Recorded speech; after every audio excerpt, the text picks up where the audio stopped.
Hi, this is Naresh Kumar. Welcome back maths Naresh ఈ class. First time మన ఛానల్ని మీరు చూస్తున్నట్లయితే సబ్స్క్రైబ్ చేయండి, అలానే వీడియోని లైక్ చేయండి, మీ ఫ్రెండ్స్ కూడా షేర్ చేయండి. ఇవాళ ఇంజనీరింగ్ ఫస్ట్ ఇయర్ సెమిస్టర్ 2కి సంబంధించిన M2లోని differential equations and vector calculus అనే పేపర్ టైటిల్ నుంచి మనం యూనిట్ 2కి సంబంధించిన ప్రాబ్లమ్స్ని డిస్కస్ చేద్దాం.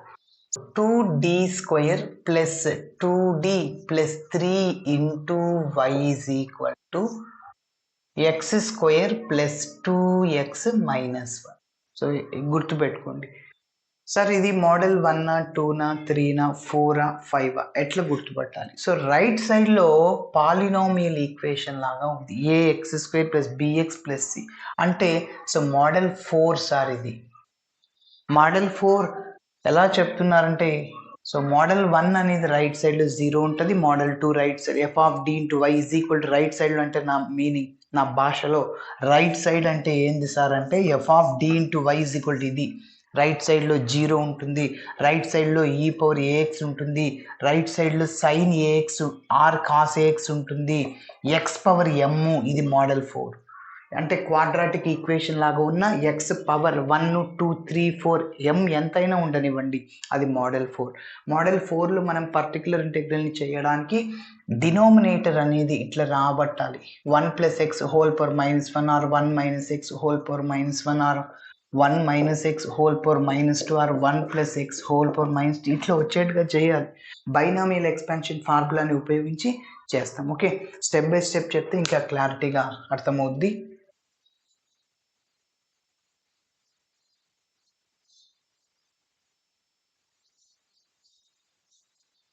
సో ఫస్ట్ మనం కాంప్లిమెంటరీ ఫంక్షన్ని కనుక్కోవాలి. ఓకే, సో ఇచ్చిన డేటా అదంతా రాస్తున్నాను. So given D is 2d square plus 2d plus 3 into Y is equal to X square plus 2x minus 1. Okay, ఇది ఎలా ఉందంటే F of D into Y is equal to Q of X లాగా ఉంది, అలానే రాస్తున్నాను. Let F of D into Y is equal to Q of X, wear f of d అంటే ఇదంతా, q of x అంటే x square plus 2x minus 1, where f of d is equal to 2d square plus 2d plus 3. అదేవిధంగా q of x is equal to X square plus 2x minus 1. Auxiliary ఈక్వేషన్ని కనిపెడదాం. The auxiliary equation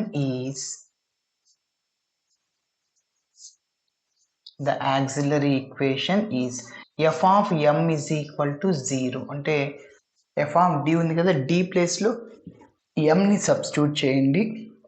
that implies 2m square plus 2m plus 3 is equal to 0. మరి complementary function కనుక్కుంటే roots కావాలి మనకి. Okay, so ఎం square ఇది ఒక quadratic equation కదా. Yes, roots కనుక్కుందాం. M square coefficient 2, M coefficient 2, constant 3. So ఫ్యాక్టర్స్ని కనుక్కోవాలంటే ఏసీని మల్టిప్లై చేయండి. 2 × 3 6, 6కి factors 1 × 6 1 and itself or factors of 6. So 1 6 రెండింటిని యాడ్ చేస్తే మిడిల్ టర్మ్ రావాలి. యాక్చువల్గా 1 6 చేస్తే 7 అవుద్ది, ప్రోడక్ట్ ఏమో వస్తుంది, యాడ్ చేస్తే రాదు. సో కాబట్టి ఇంకా 2 తీసుకోండి, 2 3 రెండింటిని యాడ్ చేస్తే మీకు ఏమొస్తుంది, యాడ్ చేస్తే +5, కానీ మిడిల్లో ఇక్కడ ఏముంది +2 ఉంది. సో కాబట్టి మళ్ళీ రాదు. ఇంకా 3 2s అయినా 6. Okay, so factors Rao.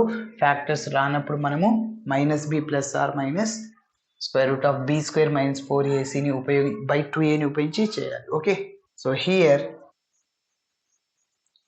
a is equal to 2, b is equal to 2, c is equal to 3. Okay, so మరి ఫార్ములాని ఉపయోగిద్దాం.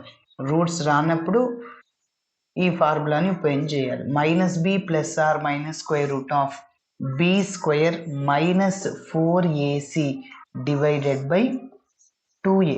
మన దగ్గర అన్నీ ఉన్నాయి, సబ్స్టిట్యూట్ చేసేద్దాం. So that implies m is equal to -b అంటే -2 plus or minus square root of b square 2 square 4 అవుతుంది. -4ac 4 into 2 8 8 into 3 24 divided by 2a 2 into 2 4. Okay, 4 minus 24 minus 20. So m is equal to -2 plus or minus -20 divided by 4. Okay, మైనస్ని మనం i square రాసుకోవచ్చు.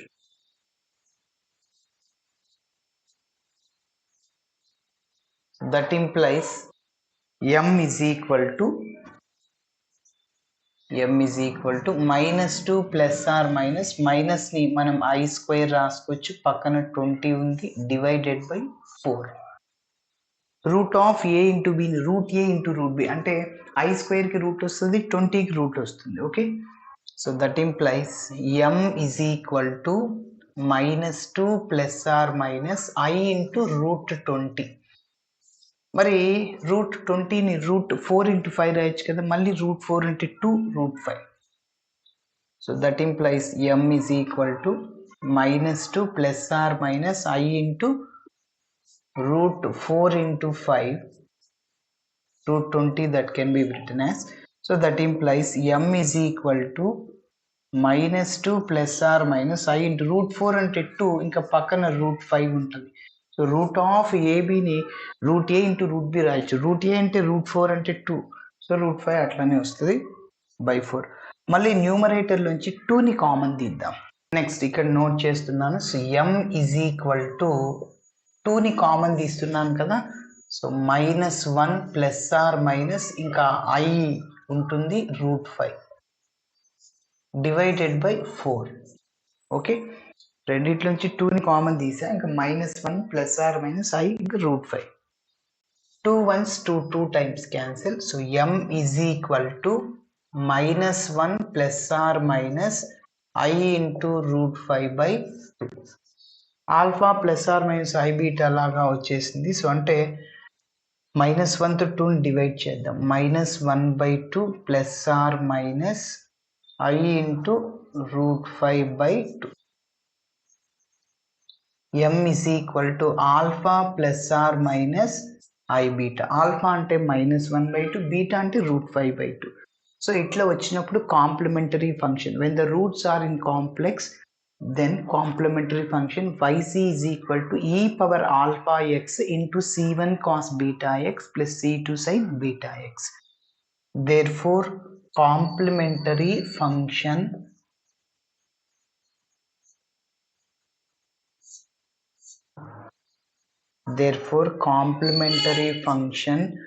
yc is equal to e power alpha x into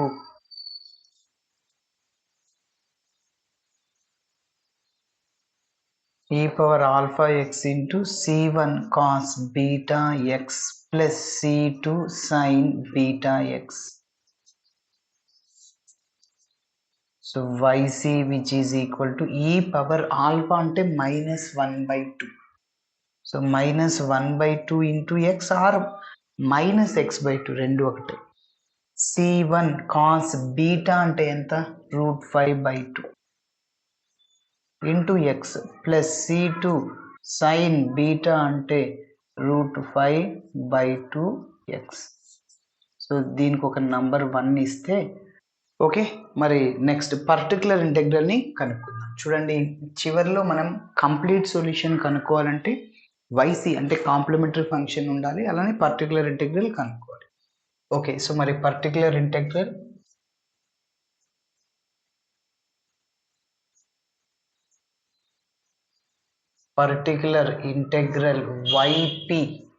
ypతో denote చేస్తున్నాను. So is equal to 1/f of d into q of x. So yp which is equal to 1/f of d అంటే ఏంటి, 2d² plus 2d plus 3 into x² plus 2x minus 1. Okay. So ఈ model ఉన్నప్పుడు మనం ఏం చేయాలంటే first constant టర్మ్‌ని రాసుకుందాం. దాని తర్వాత D term, దాని తర్వాత D square term. 3 plus 2d plus 2d square. ఓకేనా? ఎట్లా రాసినా ఒకటే. 1 ప్లస్ 2ని 2 ప్లస్ 1 రాసినా కూడా 3ని ఆన్సర్. కాబట్టి X square plus 2x minus 1 ఇది ఇలానే రాస్తున్నా. ఓకేనా? ఎస్. ఇప్పుడు ఏదైతే కాన్స్టెంట్ ఉందో దాన్ని కామన్ తీయండి. ఎక్కడ ఏంటి కాన్స్టెంట్? ఇక్కడ 3ని కామన్ తీయండి. yp ఈజ్ ఈక్వల్ టు 3ని కామన్ తీస్తే ఇంకా ఇక్కడ 1 ఉంటుంది. 2d/3 మళ్ళీ 2d స్క్వేర్ బై 3 అనమాట. మీరు అబ్జర్వ్ చేస్తే 3తో మల్టిప్లై చేసినా మళ్ళీ ఇదే వచ్చేది. 3 into 1 3, 3 into 2d/3, 3 into 2d/3 కదా, 3 క్యాన్సిల్, 2dని వచ్చేది. 3 into by 3 cancel, 2d square. ఓకేనా?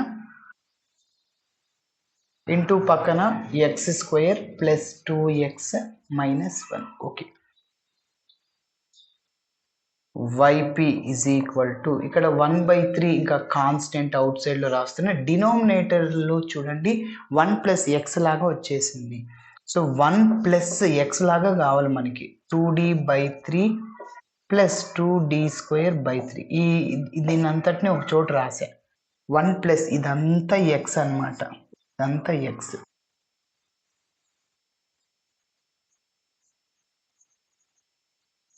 ఓకే. 1 ప్లస్ ఎక్స్ ఇదంతా న్యూమరేటర్కి తీసుకెళ్ళండి. 1 ప్లస్ ఎక్స్ న్యూమరేటర్కి వెళ్తే ఏమవుద్ది? 1/1 ప్లస్ ఎక్స్ న్యూమరేటర్కి వెళ్తే 1 plus x whole power minus 1 అవుద్ది కదా. ఎస్. మొత్తం దీని అంతటిని న్యూమరేటర్కి తీసుకెళ్తున్నా.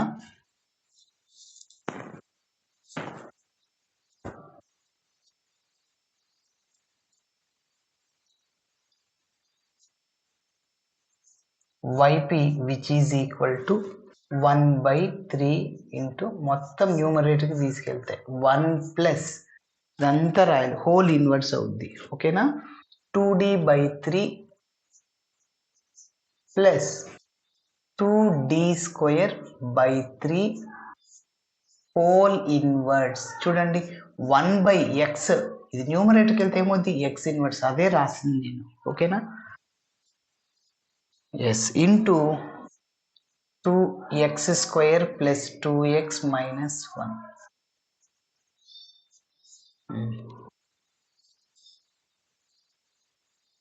మరి నెక్స్ట్ ఏంటి సార్? సో ఇది ఎలా ఉందంటే 1 plus x whole power minus 1. ఇదంతా నేను ఇందాకే చెప్పాను. ఇదంతా ఎక్స్ అనుకోండి. 1 plus x whole inverse. So గుర్తుపెట్టుకోండి ఆల్టర్నేటివ్ సింబల్స్. ఇక్కడ ప్లస్ ఇంటూ మైనస్ లాగా గుర్తుపెట్టుకోండి. ప్లస్ ఇంటూ మైనస్ ఏంటి? మైనస్ అంటే ప్లస్ మైనస్ గుర్తుకు రావాలి. Okay. So 1 plus x whole power minus 1 అంటే ఫస్ట్ 1తో స్టార్ట్ చేయాలి. 1 minus x plus x square minus X cube plus X power 4 ఇంకా అండ్ సో ఆన్. చూడు ఒకటి ప్లస్ మైనస్ అట్లా. కాబట్టి గుర్తుంచుకోవాలి 1 minus x plus x square. అదే 1 plus x whole power minus 2 ఉందనుకో అప్పుడు వేరేది అనమాట. ఓకేనా? సరే గుర్తుపెట్టుకోవాలి. కాబట్టి ఇప్పుడు దీనివల్ల ఉపయోగం ఏంటి సార్? ఇక్కడ x power 4 x power 5 10 terms కూడా వస్తే అందులో మనం ఎన్ని తీసుకోవాలి అనేది చూడండి. ఫస్ట్ నేను ఒక 3-4 టర్మ్స్ రాస్తున్నాను. 1 plus x whole power minus 1. 1 minus x, 1 minus of x అంటే ఇదంతా రాసేయండి. 1 minus x. Okay. 1 minus x రాసానా? ప్లస్ ఇంకొకటి రాద్దాం. X square plus 2d/3 plus 2d square by 3 whole square. Okay. ఇప్పుడు నెక్స్ట్ ఇంకొకటి కూడా రాయొచ్చు. సరే దానికంటే ముందు ఒక పని చేద్దాం. f of d into y is equal to q of x ఉంది కదా, ఆ q ఆఫ్ xకి డిఫరెన్షియేషన్ చేద్దాం. దానికి ఒక బాక్స్, చిన్న బాక్స్ లాగా వేద్దాం. X square plus 2x minus 1. ఇదంతా రఫే అనమాట. దీనివల్ల ఈ బాక్స్ వల్ల ఉపయోగం ఏంటంటే ఇక్కడ d టర్మ్స్ ఎంతవరకు ఎక్స్పాండ్ చేయాలి. అక్కడ x ఇక్కడ d అంతే. అంటే అక్కడ ఎక్స్ పవర్లో ఉంది, ఇక్కడ డి పవర్లో ఉంది, రెండు ఒకటే సార్. ఇక్కడ ఇది చేయాలి కాబట్టి డి పవర్లు ఎంతవరకు వస్తాయి, డి పవర్ 5 6 7 అనేది. ఓకే, సో ఫస్ట్ దీన్ని డిఫరెన్షియేషన్ చేద్దాం వన్ టైం. ఎక్స్ స్క్వేర్కి డిఫరెన్షియేషన్ 2x, మళ్ళీ 2x యొక్క డిఫరెన్షియేషన్ 2 మైనస్ కాన్స్టెంట్ యొక్క డిఫరెన్షియేషన్ 0. ఓకే, నెక్స్ట్ ఇంకొకసారి డిఫరెన్షియేషన్ చేద్దాం. నేను చెప్పాను ఈ చాప్టర్లో డి అంటే one time differentiation, d square అంటే 2 టైమ్స్ డిఫరెన్షియేషన్, 1/d అంటే one time integration, 1/d square అంటే 2 టైమ్స్ ఇంటిగ్రేషన్. ఓకే, మళ్ళీ 2x యొక్క differentiation 2 constant 0. Next D cube constant యొక్క డిఫరెన్షియేషన్ 0. సో మీరు చెప్పండి ఇక్కడ for example X power 4 value 0 అయిపోయింది అనుకో, ఇంకా ఎక్స్ పవర్ 5 కూడా 0నే, డి పవర్ 4 కూడా 0నే, 5 కూడా 0నే. సో కాబట్టి ఇంకా అవసరం లేదు, నువ్వు ఎక్స్ క్యూబ్ వరకు ఎక్స్పాండ్ చేస్తే సరిపోద్ది ఇన్ జనరల్గా. ఇక్కడ నేను చెప్పేది డి స్క్వేర్ వరకు నువ్వు ఎక్స్పాండ్ చేయి, డి క్యూబ్ చేసినా అది 0 అయిపోద్ది, 0 బై ఎనీథింగ్, 0 ఇంటూ ఎనీథింగ్ 0. కాబట్టి up to we have to eliminate, only we have to expand d square term. Okay, so d square term వరకు మనము ఎక్స్పాండ్ చేయాలి. సరే ఇక్కడ చూడండి d square term ఉంది, ఓకే నో ప్రాబ్లం. ఇది ఎలా ఉంది, a ప్లస్ బి హోల్ స్క్వేర్ లాగా ఉంది. a స్క్వేర్ ఇక d స్క్వేర్ వస్తుంది, 2d/3 హోల్ స్క్వేర్ అంటే 2 స్క్వేర్ d స్క్వేర్ బై 9 అంటే d square term 2ab, 2 into నువ్వు డి టర్మ్సే చూడు, కాన్స్టెంట్ వద్దు, ఎందుకంటే డి క్యూబ్ 0 అయిపోతే కాన్స్టెంట్ దేన్ని మల్టిప్లై చేసిన 0నే. D into d square, d cube అవసరమా, ఇది 2abలో 0 అవసరం లేదు. ప్లస్ బి స్క్వేర్ అంటే d square whole square, d power 4 అవసరమా, లేదు. ఎస్ సార్, మీరు ఇక్కడ 1 minus x plus x square రాస్తారు, ఇంకా ఎక్స్ క్యూబ్ టర్మ్ రాద్దామా? ఎస్ రాసుకో, రఫ్లో ట్రై చేసుకో. 2d/3 plus 2d²/3 whole cube కదా, ఏ ప్లస్ బి హోల్ క్యూబ్లో ఫస్ట్ టర్మ్ ఒకటి టర్మ్ చేస్తే చాలు, ఏ క్యూబ్ డి క్యూబ్ అవసరం లేదు, 0. ఓకే, ఏ క్యూబ్ ప్లస్ 3a²b, 3a² అంటే డి స్క్వేర్, బి అంటే మళ్ళీ ఇక్కడ d square, d power 4 0 plus 3ab² 0 అవుద్ది. So last b cube d cube అది కూడా 0 అయిపోద్ది. అంటే b a plus B whole క్యూబ్లో 2d²/3 whole cube d power 6 అది కూడా 0 అయిపోతుంది. కాబట్టి సో నెక్స్ట్ టర్మ్ మీరు ఎక్స్పాండ్ చేయనక్కర్లేదు, మైనస్ అండ్ సో ఆన్. ఇందులో కూడా మనకి 2 ఎగిరిపోతాయి. Okay, yes x² plus 2x minus 1 అది అలానే రాయాలి. ఓకేనా, ఫైనల్గా మన టార్గెట్ ఏంటి, up to we have to eliminate D term, D terms eliminate అయ్యేంత వరకు చేయాలి. డి కనిపిస్తున్నాయి, డి కనిపించకుంటే మన ప్రాబ్లం కంప్లీట్ అయినట్లే, అంతవరకు చేయాలి. Okay, yes. So Y P is equal to 1/3 into, ఇప్పుడు మైనస్ ఉంది సార్, మైనస్తో మల్టిప్లై చేస్తున్నా. So 1 minus 2d/3 minus into plus minus అవుతుంది, 2d²/3. ఓకే, ఇక్కడ నేను చెప్పాను A plus B whole square లాగా ఉంది, ఓన్లీ ఒక టర్మ్ మాత్రమే వస్తుంది. ఏ స్క్వేర్ అంటే 2d/3 హోల్ స్క్వేర్ అంటే 2 స్క్వేర్ d స్క్వేర్ 3 స్క్వేర్ డినామినేటర్లో 9d², ఇక్కడ 4d²/9 4d²/9 వస్తుంది, 4d²/9. ఇంకా 2ab అవసరమా, d into d² d cube 0 plus b² d² whole square d power 4 అవసరమా, లేదు, 0. కాబట్టి ఇక్కడ వరకు నువ్వు రాసుకుంటే సరిపోతుంది. సో కాబట్టి బాక్స్ వల్ల ఉపయోగం ఉందా లేదా, ఎస్ ఉంది. ఏం ఉపయోగం ఉంది, నువ్వు ఈ యొక్క డి టర్మ్స్ ఎంతవరకు ఎక్స్పాండ్ చేసుకోవాలి అనే దాన్ని ఆ బాక్స్ ద్వారా నువ్వు డిసైడ్ చేయొచ్చు. Okay, yes x² plus 2x minus 1. ఇప్పుడు చూడండి, ఈ 2 terms both they are like terms because that 2 terms are same variable and that power is same. So ఈ రెండు లైక్ టర్మ్సే అవుతాయి, ఎందుకంటే ఇక్కడ d² వేరియబుల్ ఒకే వేరియబుల్ ఉన్నాయి, వాటి పవర్ సేమ్ కాబట్టి so they are called like terms అంటాం. Okay, yes. కాబట్టి చూడండి, ఈ -2d²/3 ప్లస్ 4d²/9 ఇట్లా ఉంటే లైక్ టర్మ్స్ ఉంటే నువ్వు కామన్ తీయాలి. సో అంటే సింప్లిఫికేషన్ చేసి చేద్దాం. ఓకే, ఇక d² కోఎఫిషియంట్ -2/3, d² కోఎఫిషియంట్ 4/9 ఇక్కడ. ఓకే చూడండి, ఇప్పుడు 3 9 ఎల్సిఎం, 3కి 9కి ఎల్సిఎం, 3 టేబుల్లో 9 ఉందా, ఎస్. అప్పుడు 3ని క్యాన్సిల్ చేసి ఎల్సిఎం ఇంకా మిగిలింది 9 అనమాట. ఫర్ ఎగ్జాంపుల్ చూడండి 2, 4 మళ్ళీ 8, 16 ఇట్లా ఉందనుకోండి. సో దీనికి ఎల్సిఎం చేయండి అంటే ఏం చేస్తామంటే చూడండి, ఇప్పుడు 2 మల్టిపుల్ ఇక్కడ ఏదైనా ఉందా, ఏదైనా ఒకటి ఉంటే చాలు. 2 టేబుల్లో 4 ఉంది, 8 ఉంది, 16 ఉంది, 32 ఉంది. ఒక నెంబర్ని క్యాన్సిల్ చేసి 4 టేబుల్లో 8 ఉందా, ఎస్, అప్పుడు 4ని క్యాన్సిల్ చేసి 8 టేబుల్లో 16 ఉందా, ఎస్, 8ని క్యాన్సిల్ చేసి 16 టేబుల్లో 32 ఉందా, ఎస్, అప్పుడు మిగిలింది మన ఎల్సిఎం. LCM is 32. కాబట్టి 3, 9 ఎల్సిఎం ఏంటి 9. సో ఇప్పుడు 3 టేబుల్ 9 ఎన్ని టైమ్స్ కట్ అవుద్ది, 3 టైమ్స్ కట్ అవుద్ది. సో ఆ 3ని న్యూమరేటర్తో మల్టిప్లై చేయి. 3 2 = 6, మైనస్ ఇక్కడ -6 ప్లస్ 9 టేబుల్లో 9 ఎన్ని టైమ్స్ కట్ అవుద్ది, 1 టైం. 1 × 4 అంటే 4 అనమాట. -6 + 4 ఎంత సార్, -2/9. బిగ్ నెంబర్ సింబల్ ఏదో అది వేసుకోవాలా. ఒకటి ప్లస్ ఒకటి మైనస్ ఉంటే అప్పుడు రెండింటిని సబ్ట్రాక్ట్ చేయాలి. 6 - 4. అలాగే బిగ్ నెంబర్కి ఏ సింబల్ ఉందో అది వేయండి, -2/9. Okay, yes.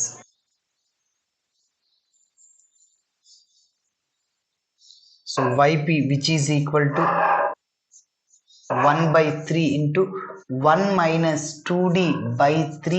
ఎస్, ఈ రెండింటిని సింప్లిఫికేషన్ చేస్తే ఏమొచ్చింది, -2/9 పక్కన d² ఉంది.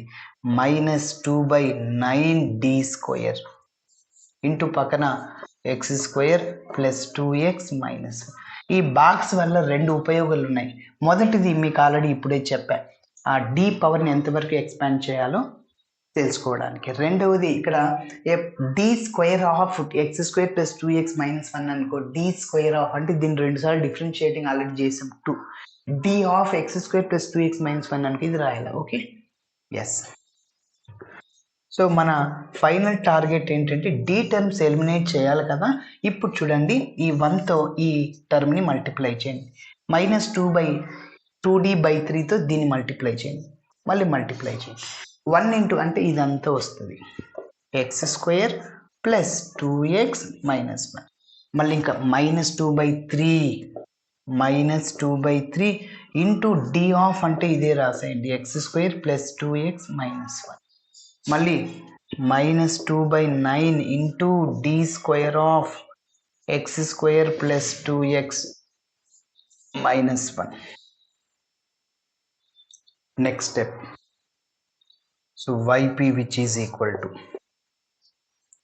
1/3 ఇంటూ ఇది ఇలానే రాసేస్తున్నా, x² + 2x - 1 -2/3 ఇంటూ చెప్పండి d ఆఫ్ x² + 2x - 1 ఎంత, 2x + 2. యాక్చువల్గా d ఆఫ్ అంటే డిఫరెన్షియేషన్ చేయండి ఆ టర్మ్. x² కి 2x, 2xకి 2, కాన్స్టెంట్ 0 అంటే ఇది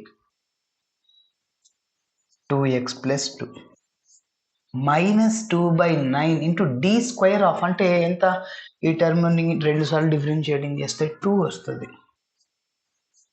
ఓకే, d ఎలిమినేట్ అయింది, ఇంకా సింప్లిఫికేషన్ చేయి. Okay, yp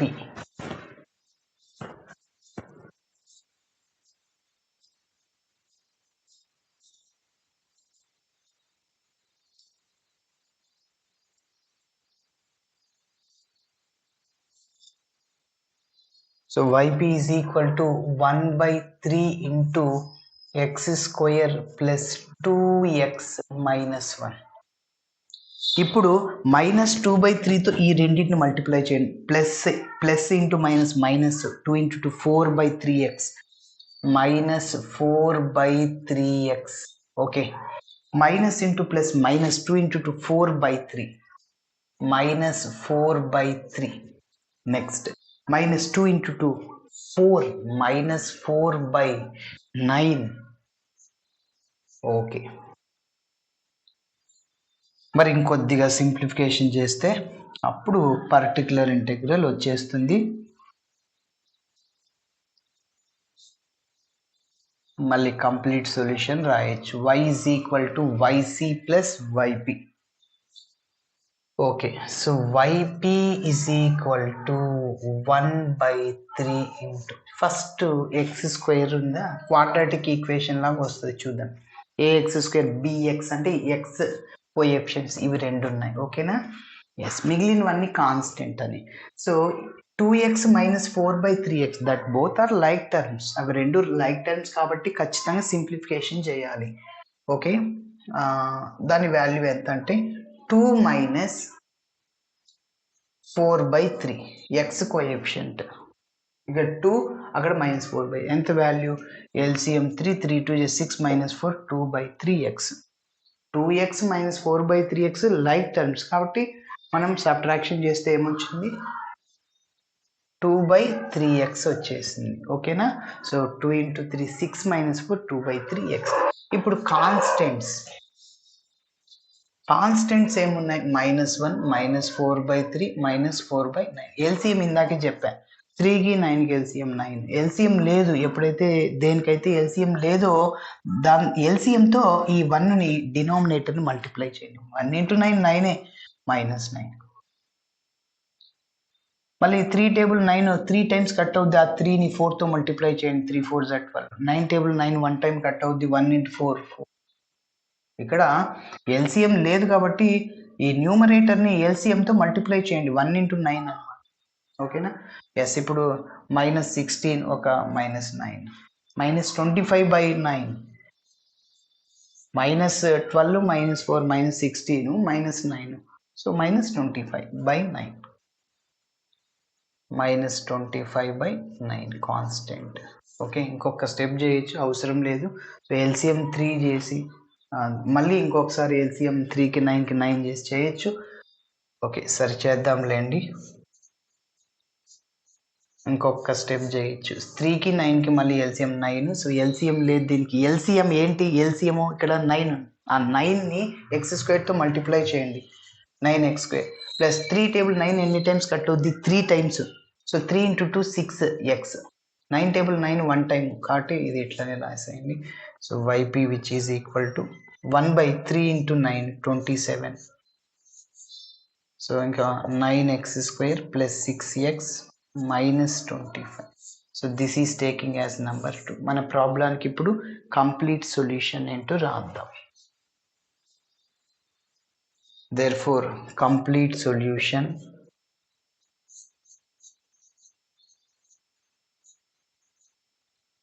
to the given D is